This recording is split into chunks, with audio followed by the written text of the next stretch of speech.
नमस्कार मित्रों, आप सभी का स्वागत है हमारे जेके शिक्षा चैनल में। और साथियों, आज हम पढ़ेंगे महत्वपूर्ण रूप से नींबू चढ़ा किसान आंदोलन। जैसा कि सबसे पहले हमने बिजोलिया किसान आंदोलन पढ़ा था, जिसमें कि महत्वपूर्ण रूप से जो समाज थी धाकड़ किसानों ने मिलकर ये आंदोलन किया था। उसके बाद में जब बेगू किसान आंदोलन हुआ तो उसमें भी धाकड़ जो समाज थी उन्होंने बढ़ चढ़ कर हिस्सा लिया।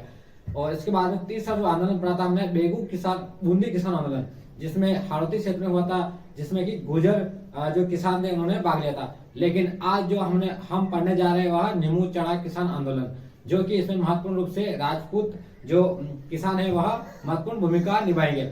और साथियों, इसी के साथ देखना यह भी है कि जिस प्रकार हमारे जो नए जिले बने हैं उसके अनुसार पूर्व में हम देखते थे कि जो अलवर किसान आंदोलन था वह एक खालसा क्षेत्र में हुआ था, जो एकमात्र आंदोलन था जो खालसा क्षेत्र में हुआ था। खालसा क्षेत्र से अभिप्राय यह है कि ऐसा क्षेत्र जो सीधे राज्य या किसी रियासत के नियंत्रण में होता था। एक जागीर होती थी जिसमें कि एक सामंत कह सकते हैं जो वहां पर शासन करता था, जबकि जो खालसा क्षेत्र थी भूमि वह संपूर्ण रूप से राज्य के अधीन आती थी। अगर वर्तमान स्वरूप में अगर हम देखें तो जिस प्रकार केंद्र शासित प्रदेश जो होते हैं उन पर डायरेक्ट जो केंद्र का या राष्ट्रपति का जो नियंत्रण होता है, और राज्यों के अंदर अपनी अपनी सरकारें होती है और वहां के जो मुख्यमंत्री द्वारा अपने सरकार को रेगुलेट किया जाता है। उसी प्रकार जो खालसा क्षेत्र जो भूमि थी वह सारे सीधी की सीधी राज्य के नियंत्रण में आती थी। पूर्व में जो रियासतें होती थी उनके सीधी नियंत्रण में आती थी। तो वहां जो कर वसूलते थे वह भी मुख्य रूप से जो वहां के राजा वसूलते थे। तो नींबू चढ़ा किसान आंदोलन हम पढ़ेंगे। साथियों, पढ़ने से पहले मैं आपसे ये आपको बता देना चाहता हूँ कि अब जो नींबू चढ़ा है वह खेरतल तिजारा जिले के अंतर्गत आएगा। तो मोस्ट इंपोर्टेंट है कि नींबू चढ़ा किसान आंदोलन किस जिले में था। पहले पूर्व में तो अलवर जिले में था, लेकिन अब यह नींबू चढ़ा किसान आंदोलन के नाम से भी जाना जाएगा, जो खेरतल जिले में होगा। तो नींबू चढ़ा किसान आंदोलन किस जिले में हुआ, तो खेरतल तिजारा। तो आप ये याद रखिए, थोड़ा अपडेट है साथियों। और इसी के साथ हम पढ़ने जा रहे हैं साथियों नींबू चढ़ा किसान आंदोलन। तो आइए हम इसके महत्वपूर्ण फैक्ट पढ़ते हैं।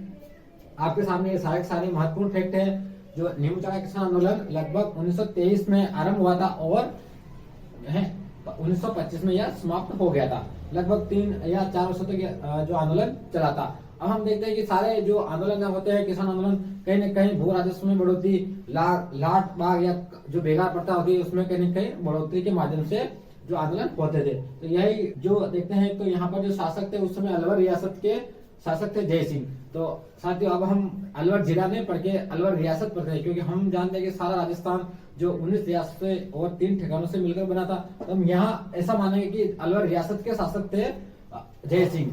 और इसका नींबू चढ़ा किसान आंदोलन कह सकते हो, या पूर्व में हमें यह भी ध्यान रखना कि अलवर किसान आंदोलन ही है। और अब हम यूं कह सकते हैं कि खेरतल तिजारा का किसान आंदोलन, कि खेरतल तिजारा जो जिला है उसका कौन सा किसान आंदोलन है, तो नींबू चढ़ा। क्योंकि नींबू चढ़ा एक गाँव था जो कि अभी जो नया जिला बना है अलवर से जो अलग होकर खेरतल तिजारा की तहसील है भानपुर तहसील, उसी में एक गाँव पड़ता था नींबू चढ़ा। तो वहां पर किसान की जो सभा आयोजित हो रही थी, उस सभा पर जब किसान एकत्रित हो रहे तो यहाँ पर अंधाधुंध फायरिंग की जाती है कमांडर छज्जू सिंह के द्वारा। और यहाँ लगभग कहीं मनुष्य नहीं कहीं जानवर भी यहाँ पर मारे गए थे। ये यहाँ पर उस समय शासक कौन थे, तो जय सिंह शासक थे, अलवर रियासत के शासक जय सिंह। और नेतृत्वकर्ता कौन थे, तो माधव सिंह और गोविंद सिंह। यह मुख्य रूप से जो खालसा भूमि थी उसमें जो राजपूत किसान थे, तो इन्होंने लगभग जब इनके शासक के द्वारा 40% कर में वृद्धि के कारण आंदोलन किया गया। क्योंकि जो पूर्व में हम देखते हैं कि जो यहाँ पर एक समस्या ये भी थी कि अलवर के अंदर जो सूअर थे, सूअर बाद में इन किसानों की फसलें नष्ट कर देते थे। तब इन सूअरों को मारने का इनके पास कोई आदेश नहीं था। तो राजा ने किसान ने तंग आकर इन सूअरों को मारने के लिए जब राजा ने यह आदेश घोषित किया तो उसके कई सालों बाद ये राजा ने कर में वृद्धि कर दी थी। लगभग 40% जो कर है वह वसूल किया जाने लगा। तो इसी कारण इन्होंने यहाँ के राजपूत किसानों ने आंदोलन कर दिया। इनसे महत्वपूर्ण जो थे वह थे माधव सिंह और गोविंद सिंह। तो ये याद रखिए आप कौन से किसान थे, माधव सिंह और गोविंद सिंह। तो इन्होंने जो अपनी एक पुस्तक थी पुकार पुस्तक, उसी पुस्तक में इन्होंने अपना लेख लिखवाया और इन्होंने मांग करी। तो यह मांग एक संगठन के द्वारा की गई, इस संगठन में रखी अखिल भारतीय क्षत्रिय महासभा में। तो यह दिल्ली में जिसका अधिवेशन हो रहा था, तो इसमें अपनी मांग रखी। तो आपको ये याद रखना है कि कौन सा संगठन इनका समर्थन में आया था, तो अखिल भारतीय क्षत्रिय महासभा। और साथियों इसमें एक बात और है कि यहाँ पर महिलाओं का नेतृत्व किया गया था सीता देवी के द्वारा, और इनके द्वारा एक उद्घोष एक नारा लगाया गया था, वह नारा था हम किसी भी सूरत में ठिकाने को लगान नहीं देंगे। तो क्वेश्चन आ सकता है कि आपको कि हम किसी भी सूरत में ठिकाने को लगान नहीं देंगे, प्रस्तुत उद्घोष किस महिला द्वारा किया गया और किस किसान आंदोलन से संबंधित है। तो यहाँ पर हम देखेंगे सीता देवी जो कि मुख्य रूप से यहाँ पर महिलाओं का नेतृत्व कर रही थी। और इसी के साथ इनकी पुस्तक याद रखिए आप कि किस पुस्तक में इन्होंने अपना लेख जारी करवाया, किस पुस्तक के अंदर इन्होंने लेख छापा, तो माधव सिंह और गोविंद सिंह दो किसान थे, इन्होंने अपनी पुस्तक पुकार में यह बात रखी और इस बात को यहाँ पर अखिल भारतीय क्षेत्रीय समाज सभा द्वारा समर्थन प्रदान किया गया। इसके साथ अब बढ़ते हैं हम नीमूचाना जो बानसूर तहसील है, यह तहसील कहाँ पड़ती है? पूर्व में यह तहसील अलवर जिले में आती थी, लेकिन अब यह आप याद रखिए खेरतल तिजारा जिले में यह तहसील आती है। और यहीं पर एक जगह है, गांव है नीमूचाना, यहाँ पर एक बैठक आयोजित की जा रही थी। तो इसी बैठक में लगभग 13 मई को यह बैठक आयोजित की जा रही थी कि सभी किसान एकत्रित हुए थे। और यहाँ पर जब राजा के जो शासक के खिलाफ यह आंदोलन कर रहे थे, सभा आयोजित कर रहे थे, तो इन्होंने फिर यहाँ पर जो छाजू सिंह था कमांडर, तो इसने अंधाधुंध गोलीबारी करी, जिसके कारण यहाँ पर लगभग 100 से भी ऊपर किसान और लगभग कई पशु मारे गए। तो इसी प्रकार इसको जो छज्जू सिंह है उसको राजस्थान का जनरल डायर भी कहते हैं, क्योंकि जो जनरल डायर था वह 13 अप्रैल 1919 में जब जलियांवाला हत्याकांड बाग जब कांड हुआ तो उसमें प्रमुख रूप से गोली कांड का आदेश जारी करने वाला ये था, तो जनरल डायर। तो इसी कारण इसको जो छज्जू सिंह को यहाँ पर भी राजस्थान का जनरल डायर कहते हैं। तो आइए अब आगे और हम पढ़ते हैं। तो इसी जब ये कांड हो गया था तो बाद में जब इससे पहले साथियों फिर इसके बाद में महात्मा गांधी द्वारा एक संज्ञा दी गई इसे, तो डोहरी राजशाही। तो आप इसे याद रखिए महात्मा गांधी जी ने क्या संज्ञा दी, क्या कहा इस आंदोलन को, तो डोहरी राजशाही। और अपने समाचार पत्र यंग इंडिया में इन्होंने कहा।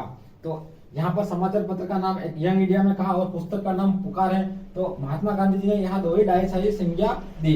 इसी के साथ नीमूचाना हत्याकांड की संज्ञा किसने दी? तो यहाँ पर नीमूचाना हत्याकांड की संज्ञा रामनारायण चौधरी द्वारा दी गई। तो रामनारायण चौधरी जो थे वह राजस्थान सेवा संघ के कर्मठ कार्यकर्ता थे। और उसके बाद में देखो ये जांच आयोग बैठते हैं, 2 प्रकार के जांच आयोग इसमें बैठते हैं नीमूचाना किसान आंदोलन में। एक जांच आयोग जब घटना नहीं हुई, जब ये नीमूचाना हत्याकांड नहीं हुआ, उससे पहले एक जांच आयोग से शासक जय सिंह के द्वारा बिठाया जाता है। जय सिंह के द्वारा यह जांच आयोग बिठाया जाता है। तो पहला जो जांच आयोग था वह 7 मई 1925 को बिठाया गया था रामभद्र ओझा के द्वारा। तो इसमें मुख्य रूप से जो सदस्य थे रामभद्र ओझा। और जब ये कांड हो गया था तो उसके बाद में जब महात्मा गांधी और जो तत्कालीन जो कांग्रेस थी उसके आधार पर एक कमेटी बिठाई गई थी माणिकलाल कोठारी जांच आयोग। तो इसके माणिकलाल कोठारी जो थे वह अध्यक्ष थे और इसके सचिव बनाए गए रामनारायण चौधरी। तो यहाँ रामनारायण चौधरी की मुख्य रूप से 2 प्रकार की भूमिका आती है। एक तो इन्होंने इसको नीमूचाना हत्याकांड की संज्ञा दी, दूसरी यह जो माणिकलाल कोठारी जांच आयोग बिठा गया उसके सचिव थे और यहाँ के अध्यक्ष थे वह थे माणिकलाल कोठारी। तो जिस प्रकार फिर नीमूचाना हत्याकांड की घटना को प्रकाशित किस में किया गया, तो यहाँ पर तरुण राजस्थान जो कि RSS यानी कि राजस्थान सेवा संघ, यहाँ RSS का मतलब है राजस्थान सेवा संघ के अलवर से प्रकाशित होता था। तो इसमें इस घटना की जो है निंदा की गई, इस घटना को प्रकाशित किया गया राजस्थान सेवा संघ के माध्यम से। जो तरुण राजस्थान, तो इसी प्रकार एक रियासती समाचार और प्रकाशित होता था जिसमें जो है वह दूसरा जलियांवाला हत्याकांड की इसको संज्ञा दी गई। तो इस प्रकार साथियों यहाँ पर प्रताप समाचार में भी इसकी संज्ञा दी गई थी। तो इस प्रकार इस साथियों हमारा किसान आंदोलन समाप्त होता है। तो साथियों कमेंट जरूर करिए आप, अगर आपको कंटेंट अच्छा लगा तो इस प्रकार आगे के आंदोलन और हम किसान आंदोलन सारे लेकर आएंगे आपके सामने। तो तब तक के लिए साथियों आप सभी का तहे दिल से धन्यवाद वीडियो को देखने के लिए। आगे और हम नेक्स्ट वीडियो में मिलते हैं, तब तक के लिए आप सभी का धन्यवाद। जय हिंद, जय भारत।